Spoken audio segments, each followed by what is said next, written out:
Hi guys! In this video I will analyze the last video of Khvicha Kvaratskhelia in Paris Saint-Germain.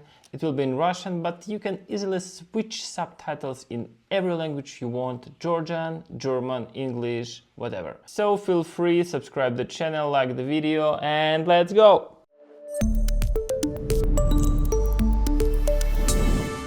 Да, друзья, всем привет! Приветствую международную аудиторию. Я смотрю, что появляются у нас подписчики, зрители из самых разных стран. Но я продолжаю вещать на русском языке, потому что этот язык для меня родной. И сегодня мы поговорим о очередном матче Khvicha Kvaratskhelia, матч кубковый.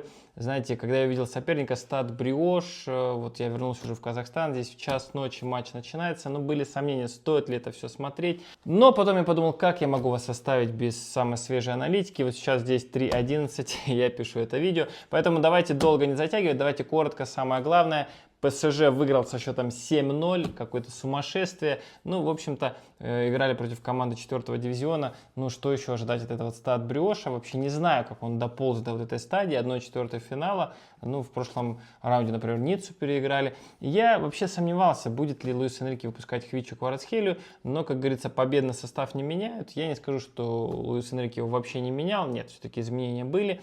Но вот эти вот разные сочетания каждый раз интересно наблюдать. В этот раз мы увидели дуэ Рамош-Кваратсхелия. Мне было интересно посмотреть, как вообще будет складываться взаимодействие вот у этой тройки нападающих. Очевидно, что Бриош встал в оборону, 5-3-2, так называемый автобус. Но не было сомнений, что Khvicha и вообще его партнеры, учитывая разницу в классе, эту оборону взломают. Так оно, в принципе, получилось. Но, знаете, я не буду, наверное, сейчас анализировать все конкретно по эпизодам. Скажу про то, что мне больше всего запомнилось. Наверное, если говорить про действия Khvicha, он провел на поле не 90 минут, заменили его на 62-й минуте. И вот к моменту замены Kvaratskhelia счет на табло был уже 5-0. В общем-то, все было понятно.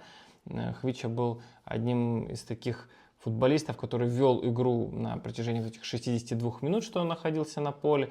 О какой-то контр-игре соперника говорить едва ли приходится. В одни ворота была игра, откровенно говоря. Вы ничего не пропустили, если этот матч не посмотрели.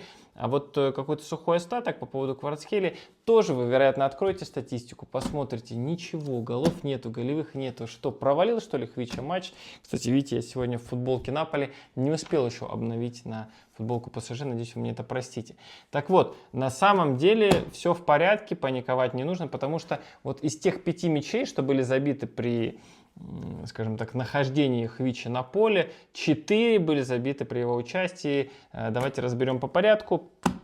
Первый эпизод, 16-я минута. Khvicha опять, если вы посмотрите вот тепловую карту, он больше играл слева, смещался в центр, смещался вправо. В этом эпизоде Khvicha находился слева, отдал предголевую передачу на дуэ, тот пробил, мяч попал в перекладину. Оборона никакая у соперника. Невиш мяч подхватил, добивание, счет открыт 1-0.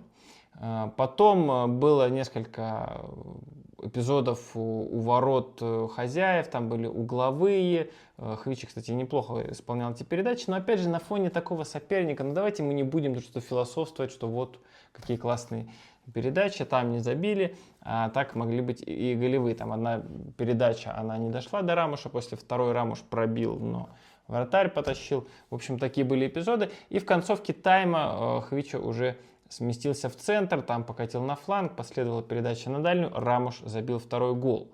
Вроде бы игра была сделана, учитывая, что никаких моментов не было у хозяев. Мне, как говорится, этот мир был уже абсолютно понятен. Было понятно, чем эта игра закончится, но хотелось, чтобы вот Kvaratskhelia все-таки какие-то свои результативные действия тоже в этом матче имел, но, знаете, вот как-то не сложилось. Хотя, опять же, повторюсь, нельзя сказать, что какая-то плохая игра была для Kvaratskhelia. Он там брал инициативу на себя, брал мяч, уводил всех защитников, все на него бежали толпой, там, вчетвером, впятером, мяч забрать не могли. И в итоге на второй тайм Kvaratskhelia настроился. Не знаю, что там Энрике говорил в перерыве и что вообще нужно говорить по такой игре. Но, тем не менее, в самом начале тайма там хорошая была комбинация. Khvicha сбили. Был некий спор, какая-то дискуссия, кто же будет бить пенальти. Там и дуэ был, и Khvicha, и Рамош. Но, наверное, все-таки Рамош сказал: ребята, я толком не играю, вы же игроки основы, дайте мне пробить, дайте мне себя показать, Энрике. Так оно в итоге и случилось. Рамош пробил, без проблем забил, счет стал 3-0. Еще одна похожая атака.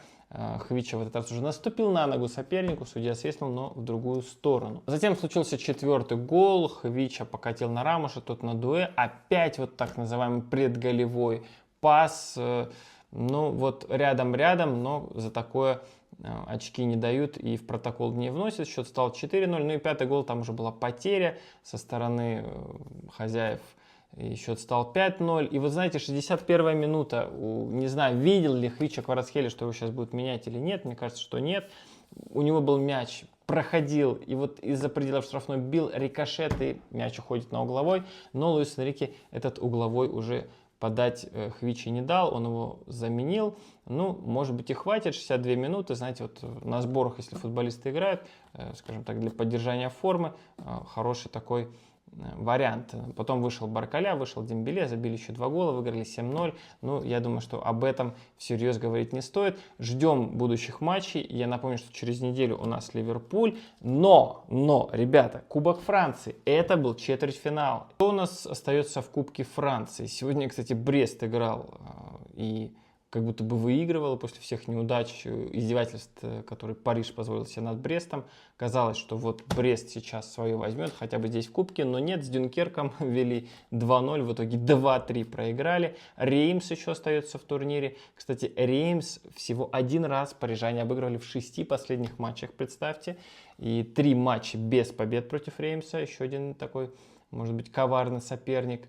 И еще один клуб, это Кан, который вообще-то играет в 4-й лиге, пусть и лидирует там, но в 4-й лиге Франции еще одна команда. Поэтому давайте не будем пока Хвичу поздравлять с еще одним трофеем, но, короче, Кубок Франции точно надо брать.